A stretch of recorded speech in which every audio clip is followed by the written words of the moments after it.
Welcome to Aadya TV. నేను మీ Anjali. Right now in front of మీ దాసరి విజ్ఞాన్ గారు ఉన్నారు. సో ఆయనతో మాట్లాడి మూవీ విషయాలు తెలుసుకుందాం. అండ్ నాకు ఒక విషయం అయితే వినిపించింది, దాని మీద క్లారిటీ ఆయనతోనే మాట్లాడి తెలుసుకుందాం. హాయ్ దాసరి గారు, ఎలా ఉన్నారు? ఫైన్. సో బేసికల్గా ఇప్పటి వరకు రాముడు సీత రామాయణం మీద ఎన్నో సినిమాలు వచ్చాయి, ఎన్నో సిరీజులు వచ్చాయి. సో వాటన్నిటికీ లేని ఒక అంటే లైక్ రూమర్స్ కావచ్చు, or else first teaser release అయినప్పుడు ఓం రావుత్ గారి మీద ప్రభాస్ గారు కోప్పడడం కావచ్చు. సో అంటే ఒక పెద్ద, మీరు చెప్పినట్టు చాలా పెద్ద వివాదంగా మారింది. సో దీనివల్ల ప్రభాస్ గారి కెరియర్కి ఏమైనా ఏమైనా సరే ఆ 3 సినిమాలు ఫ్లాప్ అయినా, అంటే లాస్ట్ 2 ఫ్లాప్ అయినా, ఇది కూడా ఒకవేళ ఉన్నా పోయినా కూడా ప్రభాస్ కెరీర్ ఏం పోదు. ఇప్పటివరకు ఈ రోజు కూడా అక్కడే నెంబర్ 1 హీరో. అండ్ నెక్స్ట్ వచ్చే ప్రాజెక్ట్కే కానివ్వండి, ఉన్న స్పిరిట్ కానివ్వండి, రాజా డీలక్స్ కానివ్వండి, సలార్ కానివ్వండి, ఇవన్నీ కూడా అతన్ని నిలబెట్టేస్తాయి, ఏం ప్రాబ్లం లేదు. అండ్ ఇంకా ఒప్పుకుంటున్నాడు కొత్త కొత్త projects. He's good. And one thing నేను విన్నాను, ప్రభాస్ గారు నడవలేకపోతున్నారు, ఆయన ముందులా అంత ఉత్సాహంగా లేరు, ఆయన నడవలేకపోతున్నారని ఒక టాక్ నేనైతే విన్నాను. సో అంటే ఓం రావుత్ వల్ల ఆయన ఆరోగ్యం కూడా పాడైపోయింది అని ఎక్కడో నేను విన్నాను. అది ఎంతవరకు నిజం ఉందో లేదో ఐ డోంట్ నో. సో మీరు చెప్పండి దాని గురించి. యాక్చువల్లీ షూట్ అంతా గ్రీన్ మ్యాట్లోనే చేశారు వీళ్ళు కంప్లీట్గా. అంటే పెద్దగా ఏం చేయలేదు. ఆర్టిస్ట్ కూడా ఎంతమంది ఇంతే, మిగతా అంతా చింపాంజీసేనలే కదా, అవన్నీ గ్రాఫిక్స్లే. సో చాలా తక్కువ ఆర్టిస్టులతో గ్రీన్ మ్యాట్, సీజీ వర్క్స్ ఏదో రకంగా తుతుమంత్రం చేసేసారు. ముంబైలో ఉన్నప్పుడు వీళ్ళకి రెస్ట్ ఇవ్వాలి, వీళ్ళు ఇవ్వలేదు అసలు పవిత్రంగా. అసలు మళ్ళీ ఏంటి, సినిమా చేసేంతసేపు ఆయన నాన్ వెజ్ తినలేదు, పవిత్రంగా ఉన్నాడు, చెప్పులు వేసుకోలేదు, ఆయన కేర్ అలా తీసుకున్నాడు, కింద నేలపై పడుకున్నాడు. ఇట్లాంటివన్నీ అంటే ఒక భక్తిభావంగా పనిచేశాడు, చాలా డెడికేటెడ్గా పనిచేశారు. ఈయన ఎలాగో డెడికేట్గా ఉన్నాడు కదా అని చెప్పి వాళ్ళు కూడా కావాల్సినంత టార్చర్ పెట్టారు. సో కొంచెం ఇదైంది. మిగతా అంతా ఓకే. 3 రోజులు ఏమో రెస్ట్ తీసుకున్నాడు. ఆయన కూడా డే అండ్ నైట్ పని చేస్తున్నాడు కదా, కొంచెం రెస్ట్ అవసరం కదా ఏ మనిషికైనా. కొంచెం అట్లా సిక్కే తప్ప ఏం లేదు. మొత్తానికి అది అయిపోయింది. మళ్ళీ ఇంకా వాళ్ళ వైపు చూడాల్సిన అవసరం లేదు. He'll come back again. Kriti Sanon కెరియర్లో this is the most important movie. ఆమెకి సక్సెస్ చాలా తక్కువ ఉన్నాయి. ఆల్మోస్ట్ అన్ని సినిమాలు చేస్తున్నారు, అనుకున్నంత సక్సెస్ రాలేదు. అండ్ ఇప్పుడు ఏకంగా సీతాదేవిగా చేస్తున్నారు. చాలామంది టాక్ ఏంటంటే మన తెలుగు ఇండస్ట్రీలో చాలామంది ఉన్నారు సీతాదేవిగా చేసిన వాళ్ళు. ఈవెన్ బాలీవుడ్లో కూడా చాలామంది ఉన్నారు, అంటే అలాంటి హుందాగల క్యారెక్టర్స్ చేసేవాళ్ళు. So why Kriti Sanon?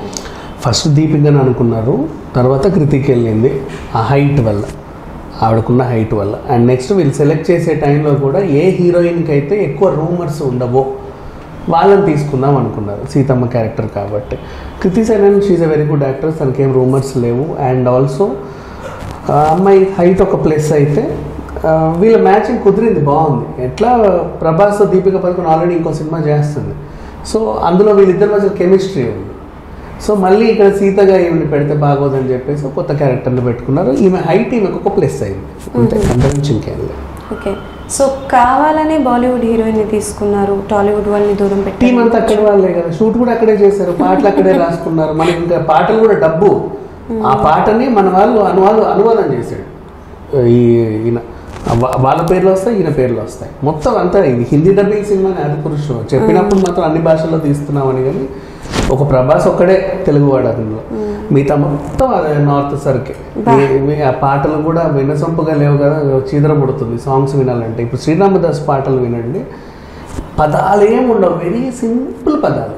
ఆ ఇదిగిదిగో నా రాముడు ఇక్కడే ఉన్నాడు, ఇలా ముసలావిడ చెప్పే సాంగ్ ఎంత అద్భుతంగా ఉంటుందో, కనెక్ట్ అవుతుంది. ఇక్కడ వీళ్ళు భారీ భారీ పదాలు పెట్టినప్పటికి కూడా ఏదో చప్పగా వెళ్ళిపోయింది, వినాలని కూడా అనిపించట్లా, ఆ రేంజ్లో ఉన్నాయి, ఆ గొంతులు అలాగే ఉన్నాయి. మరి బాలీవుడ్ సినిమానే ఆది పురుష్ అని మీరు అంటున్నారు, అండ్ టైటిల్ కూడా ఆది పురుష్ అని పెట్టారు. మరి బాలీవుడ్లో రీసెంట్గా రణ్వీర్ కపూర్, ఆలియా భట్ తోటి మళ్ళీ రామాయణం తీయబోతున్నారు. అందులో యష్ని రావణాసురుడిగా తీసుకుంటున్నారు అని ఒక న్యూస్ అయితే వచ్చింది. అది real or fake we don't know, but చాలా వరకు వైరల్ అవుతుంది ఆ న్యూస్.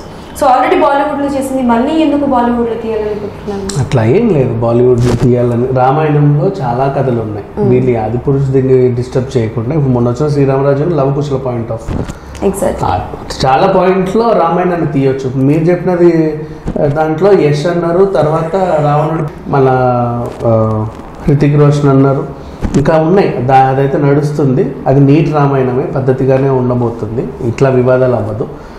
అండ్ నెక్స్ట్ ఇంకొకరు ఏంటంటే జై శ్రీ రావణ అని చెప్పేసి కోడ్ రామాయణం తీస్తున్నారు. నిన్ననే పోస్టర్ రిలీజ్ చేశారు. సూపర్. వాళ్ళు ఏంటంటే వాళ్ళకి ద్రవిడ ఆత్మగౌరవం అని చెప్పేసి, వాళ్ళకి రావణుడు దేవుడు.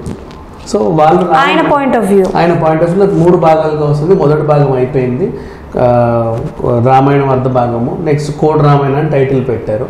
నెక్స్ట్ రావణ చరిత్ర అని బట్టి దాంట్లో చిరంజీవి గారిని యాక్ట్ చేయించడానికి, ఒప్పించడానికి వీళ్ళు వెళ్తున్నారు. నెక్స్ట్ పార్ట్ 3లో నెక్స్ట్ ఉత్తర రామాయణం అని చెప్పేసి తీస్తున్నారు. 3 పార్ట్లుగా అది కూడా రాబోతుంది. ఫస్ట్ పార్ట్ ఇంకా రేపు ఎల్లుండో రిలీజ్కి సిద్ధంగా ఉంది, వాళ్ళు ప్రమోషన్స్లో ఉన్నారు, షూట్ అయిపోయింది. సూపర్, దిస్ వాజ్ వెరీ, అంటే నాకు ఎంతమందికి తెలుసో లేదు తెలియదు కానీ నాకైతే తెలియదు. ఇన్ని ఉన్నాయి ఇవన్నీ కూడా. అండ్ ఇంకొకటి ఈ మధ్య కాలంలో చూస్తున్నాను, ఒకప్పుడు లవ్ స్టోరీస్, ఆ తర్వాత యాక్షన్, ఆ తర్వాత థ్రిల్లర్, ఆ తర్వాత హారర్, ఇప్పుడు అవన్నీ పోయాయి. టు బి వెరీ ఫ్రాంక్ చెప్పాలి అంటే ఇప్పుడు నడుస్తున్న జానర్ క్రైమ్ థ్రిల్లర్, మైథలాజికల్, ఎక్కువగా మైథలాజికల్. బింబిసార కావచ్చు, కార్తికేయ 2 కావచ్చు, సో ఒక సస్పెన్స్ మైథలాజికల్ స్టోరీస్.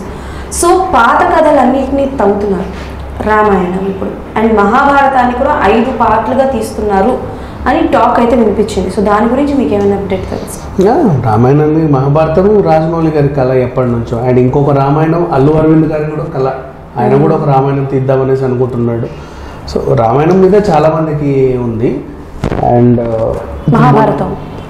మహాభారతం మీద కూడా ఓన్లీ రాజమౌళికే ఉంది, ఎందుకంటే ఆయనకు వదిలేశారు దాన్ని.